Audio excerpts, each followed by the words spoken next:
வணக்கம் and welcome to motivational astrology. நான் உங்க மினி பேசிட்டு இருக்கேன். நண்பர்களே, இன்னைக்கு நம்ம பார்க்க போறது ஒரு பாசிட்டிவான ஒரு யோகத்தை பத்தினதுதான். எப்போதுமே நம்ம சேனல்ல நல்லதை பத்தி தான் நிறைய டிஸ்கஸ் பண்ணுவோம். ஜோதிடம் பயப்படுறதுக்கு இல்ல, ஜோதிடம் ஒரு நல்ல வழிகாட்டி. அதுவும் ஜோதிடத்துல நிறைய பாசிட்டிவ் யோகங்கள் தான் சொல்லப்பட்டிருக்கு. அதாவது நெகட்டிவ் யோகங்கள் இருந்தாலும் அது கேன்சல் ஆகி பாசிட்டிவா ஒரு டயத்து மேல செயல்பட ஆரம்பிச்சிடும் அப்படிங்கிற கோணங்கள்ல தான் நிறைய சொல்லப்பட்டிருக்கே தவிர நம்ம அந்த நெகட்டிவா பார்த்து பார்த்து பயந்ததுனாலதான் ஜோதிடமே தப்போ அப்படிங்கிற எண்ணம் வருது. சோ அந்த எண்ணத்தை போக்கணும், உங்களுக்கு பாசிட்டிவான ஒரு வாழ்க்கையை இந்த ஜோதிடத்தின் வழியா காட்டணும் அப்படிங்கிறது தான் நம்மளோட மோட்டோ. அந்த மோட்டோவோட வழியில இன்னைக்கு நம்ம ஒரு மிகப்பெரிய ஒரு பாசிட்டிவ் யோகத்தை பத்தி டிஸ்கஸ் பண்ண போறோம். அதற்கான கிரக நிலைகள் என்ன, அந்த யோகம் என்ன அப்படிங்கறத வீடியோக்குள்ள போய் பார்க்கலாம் வாங்க.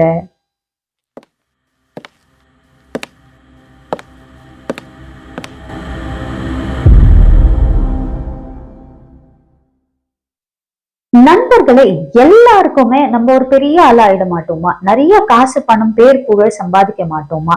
இல்ல எப்படியாவது ஒரு 10 பேருக்கு நடுவுல நல்லா வாழ்ந்து காட்டிட மாட்டோமா அப்படிங்கிற எண்ணம் எல்லாருக்குமே இருக்கும். என்ன உட்பட்டு எல்லாருக்குமே இருக்கு இல்லைங்களா? ஏன்னா அதற்கு தானே நம்ம ஓடிட்டே இருக்கோம். ஆனா இன்னைக்கு நம்ம டிஸ்கஸ் பண்ற யோகம் இது அத்தனையும் கொடுக்கும் அப்படின்னா நம்புவீங்களா? கண்டிப்பாங்க. இது அப்பேற்பட்ட ஒரு மிகப்பெரிய பாசிட்டிவான ஒரு யோகம்.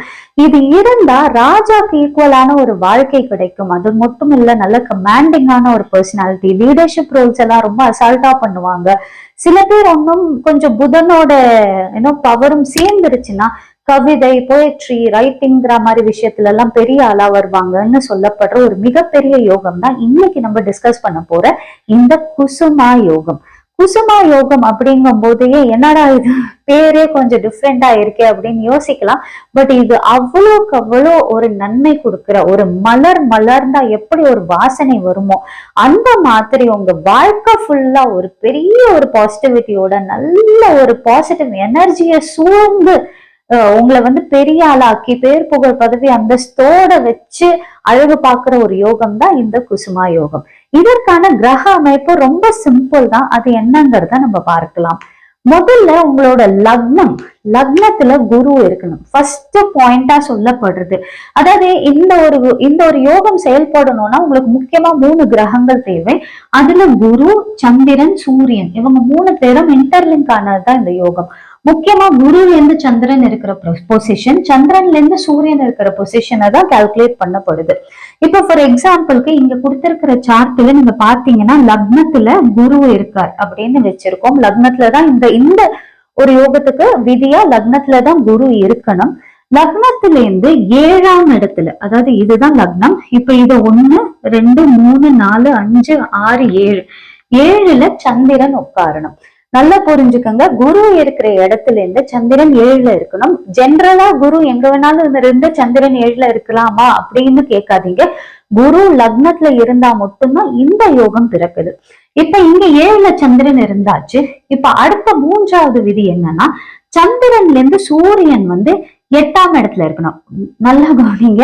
லக்னத்துல இருந்து சூரியன் இல்ல, சந்திரன்ல இருந்து சூரியன். அதாவது இங்க சந்திரன் இருக்கா, அப்ப 1 2 3 4 5 6 7 8ல சூரியன். அதாவது லக்னத்துக்கு 2ஆம் இடத்துல சூரியன் வரணும்.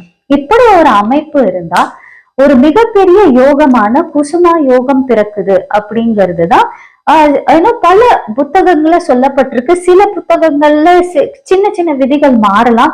சில கிரக நிலைகள் இதோட சேரணுங்கிற மாதிரியும் விதிகள் இருக்கு. சில பதிவுல உங்களுக்கு மற்ற கிரகங்களின் வலிமை பொறுத்து இந்த ஒரு யோகத்தோட பலனோட பெர்சன்டேஜ் மாறும்னு கொடுக்கப்பட்டிருக்கு. பட் என்னோட ஒரு பர்சனல் ஒரு எக்ஸ்பீரியன்ஸ்ல இந்த விதி பேசிக்கா பொருந்திருந்தாலே அவங்க எப்படினாலும் வாழ்க்கையில இன்னைக்கு இல்லைனாலும் நாளைக்கு சூப்பர் டூப்பரா சக்சஸ்ஃபுல்லா வந்துருவாங்க அப்படிங்கிறது தான் நான் பார்த்திருக்கேன். நிறைய பேரோட அனாலிசிஸ், ஜாதகத்தை அனாலிசிஸ் பண்ண அப்புறமா தான் இந்த கன்க்ளூஷனே நான் உங்களுக்கு சொல்றேன்.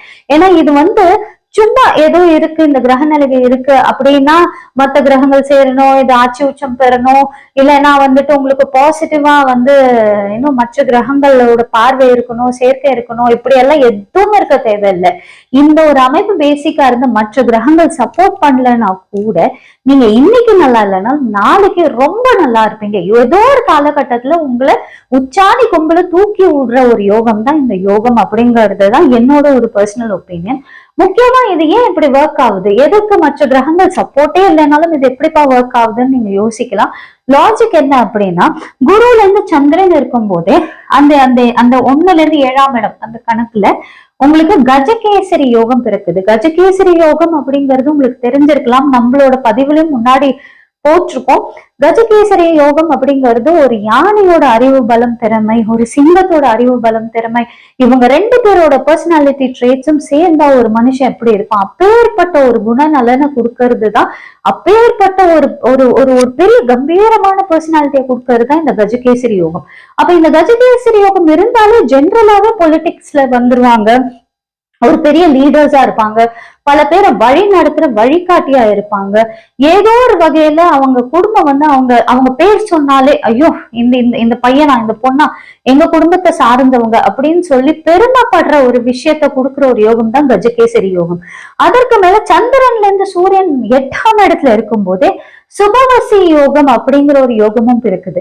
அந்த யோகம் வந்து ஒரு நல்ல ஒரு சுகவாசியான வாழ்க்கை, எதற்கும் கஷ்டப்படாம எவ்ரிதிங் இஸ் அண்ட் கோல்டன் பிளேட்னு சொல்லுவோம் இல்லைங்களா, born with golden spoon, born with silver spoon சொல்லுவோம் இல்லைங்களா, அந்த மாதிரி எதற்கும் அதிகமா அழட்டிக்காம கஷ்டப்படாம அப்படியே ஈஸியா அப்படியே அப்படியே வெற்றிய சுவைச்சிட்டு வர ஒரு பர்சனாலிட்டியா இந்த இந்த யோகம் அமைச்சு தர ஒரு யோகமா மாறுது, ஒரு பர்சனாலிட்டி அமைச்சு தர யோகமா மாறுது.